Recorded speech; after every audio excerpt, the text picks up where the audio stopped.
আসসালামু আলাইকুম, সবাই কেমন আছেন? আশা করছি সবাই ভালো আছেন, সুস্থ আছেন। আলহামদুলিল্লাহ, আমিও ভালো আছি। নতুন দিনে নতুন একটা ব্লগ ভিডিও নিয়ে আপনাদের সামনে চলে আসলাম। আজকে বের হয়েছি একটু ঘোরাঘুরি করতে। আর এই জায়গাটা এত সুন্দর, মানে মনটা একদম ভালো হয়ে যায় এই জায়গায় আসলে। সামারের সিজনে খুব বেশি আসা হয় আমাদের এই জায়গায়। এখন যেহেতু সামার প্রায় চলেই আসছে, আর একটু হালকা মানে গরম গরম একটা অনুভূতি লাগছে, তো এইখানে চলে আসলাম ঘুরতে। আর চারপাশে দেখেন একদম সবুজ গাছপালা, তারপর হচ্ছে গাছগাছালি চারিদিকে, দেখলেই যেমন মনটা ভরে যায়। তো ঘুরে ফিরে আমরা কিন্তু মানে গরমের সময় এই জায়গাটাতে আসি। যেহেতু আমরা যে জায়গায় থাকি এটা একটা ছোট একটা দ্বীপের মাঝখানে বলতে গেলে আমরা থাকি। আসলে দ্বীপের মাঝখানে থাকা একটা সৌন্দর্য কিন্তু কাজ করে। যারা সিসিলিয়াতে আছেন বা পালেরমো সিটিতে আছেন তারা হয়তো বা জানবেন যে পালেরমো একটা ছোট মানে শহর হলেও এর চারপাশটা কিন্তু মানে এত সুন্দর, সি সাইডগুলা এত সুন্দর থাকে কি বলবো। দূর থেকেই হয়তো বা দেখতে পাচ্ছেন যে হাতছানি দিয়ে ডাকছে সাগরের যে একটা সৌন্দর্য বা একটা দৃশ্য। আমরা ঘুরে ফিরে কিন্তু গরমের সময় এই জায়গাটাতে এসে বসে থাকি ঘন্টার পর ঘন্টা। একাকিত্ব কাটাতে এই জায়গাটা কিন্তু অনেক বেশি, মানে আমার কাছে মনে হয় অনেক বেশি ভালো। এই জায়গাটা এত সুন্দর, যেহেতু ভিডিওতে আমি ধারণ করেছি, ভিডিওতে যতটুকু বোঝা যাচ্ছে না, একদম সরাসরি দেখলে কিন্তু বোঝা যায় যে আসলে কত সুন্দর। এই যে দেখেন বড় বড় পাথর একদম দিয়ে রাখা, এই জায়গাটা কিন্তু অনেক গভীর, যার জন্য এই পাথরগুলো দেওয়া হয়েছে। সমুদ্রের এত বড় বড় বিশাল ঢেউ আর এত সুন্দর গর্জন মনটাকে একদম ভালো করে দেয়।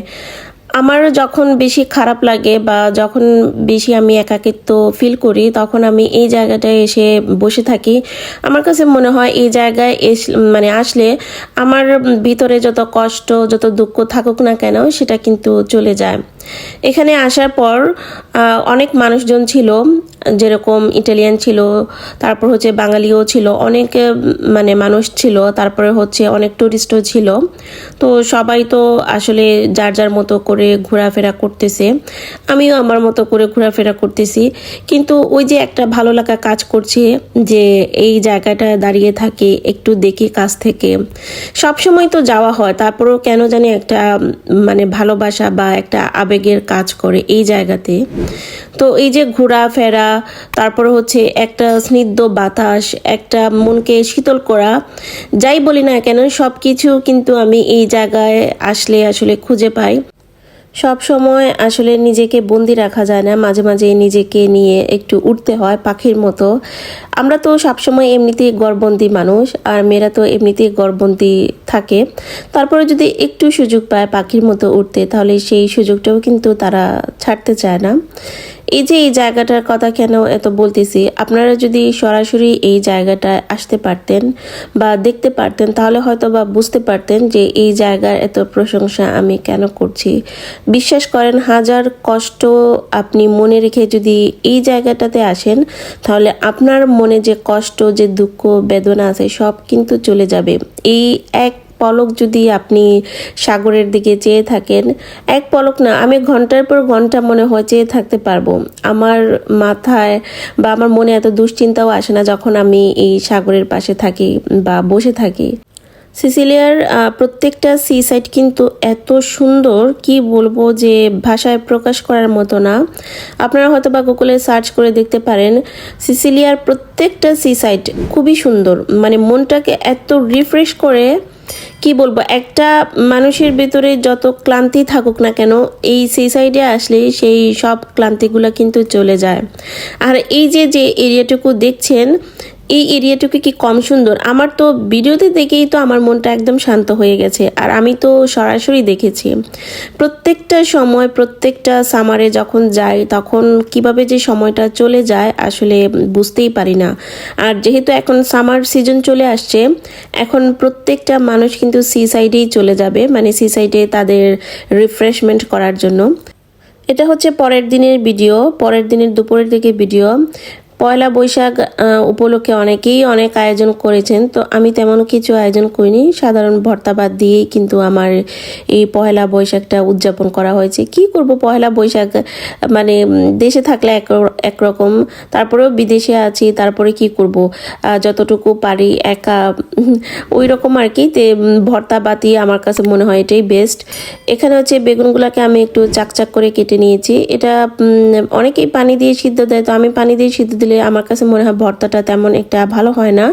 তো এভাবেই আমি পানি ছাড়া একদম মিডিয়াম আগুনে, মিডিয়াম টু লো হিটে আমি হচ্ছে এই বেগুনগুলোকে একটু মানে পুড়িয়ে নিচ্ছি, হালকা পুড়িয়ে নিচ্ছি। বেশি পোড়ালে তো আবার তিতা হয়ে যাবে, খেতে ভালো লাগবে না। এরকম উল্টিয়ে পাল্টিয়ে হচ্ছে আমি বেগুনগুলোকে সিদ্ধ করে নিচ্ছি। আর বেগুনগুলার যে খোসা আছে এগুলো ছাড়িয়ে, যেহেতু বেগুনগুলোতে পানি ছিল, তো পানিগুলো যতটুকু সম্ভব এটা চিপে ফেলে দিয়েছি। আর এখানে সরিষার তেলে আমি একটু হালকা করে ভেজে নিচ্ছি। এটা কিন্তু একদম লো হিটে ভাজতে হবে যাতে বেগুনটা পুড়ে না যায়। বেগুনের যে ভর্তা আমরা বলি না কেন, আপনারা যদি বেগুনের ভর্তা এভাবে একবার করে খেতেন তাহলে হয়তো বা বুঝতে পারতেন যে আসলে অনেক টেস্ট হয়। মিডিয়াম লো হিটে একদম দিয়ে রেখেছি যাতে ভর্তাটা না পুড়ে যায়। তারপর হচ্ছে কাঁচা পেঁয়াজ আর শুকনো মরিচ দিয়ে আমি মেখে ভর্তাটা করেছি। এখন হচ্ছে গরম গরম খাবার পালা। আর ভর্তা দেখলে তো আসলে লোভই সামলাতে পারি না, ভয়েস দিচ্ছি তখনও মনে হচ্ছে ইস, এখন যদি ভর্তাটা থাকতো তাহলে হয়তো বা খেতে পারতাম। তো কি করব, ওই দিনের ভর্তাটা, বেগুন ভর্তা অনেক বেশি মজার ছিল। আপনারা হয়তো বা আমার খাওয়ার স্টাইল দেখে বুঝতে পারবেন। আমি গরম ভাতের সাথে সরিষার তেল নিয়েছি, তারপরে হচ্ছে বেগুন ভর্তা একসাথে মাখিয়ে খাবো। মানে ভর্তা হলে আমার আর কিছুই লাগে না। ভর্তা আমার কাছে মনে হয় যে এই পৃথিবীর হচ্ছে শ্রেষ্ঠ খাবার। আপনাদের কাছে আমার ভিডিওটা কেমন লাগলো অবশ্যই কিন্তু আমাকে কমেন্টে জানাবেন। আজকের ভিডিওটা খুবই সাধারণ ছিল।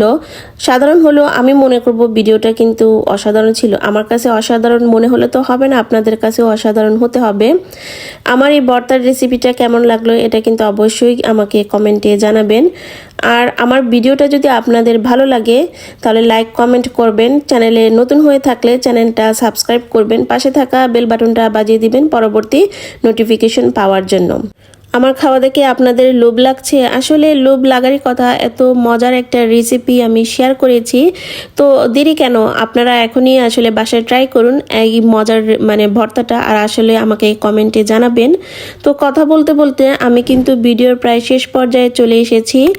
সবাই ভালো থাকুন, সুস্থ থাকুন। নতুন আরেকটা ভিডিওতে আপনাদের সাথে আবারও দেখা হবে। সেই পর্যন্ত